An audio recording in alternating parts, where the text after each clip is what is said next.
నువ్వు నూరుతున్నప్పుడు బయట తోటి సమట నువ్వు తుడుచుకున్నప్పుడు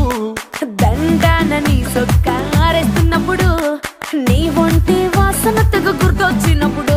రెండు చేతులెత్తి చుట్టూ మలిసినప్పుడు జండు కత్తుకొని పడుకున్నప్పుడు అలసిపోయి నువ్వు ఆవలించినప్పుడు వచ్చుండై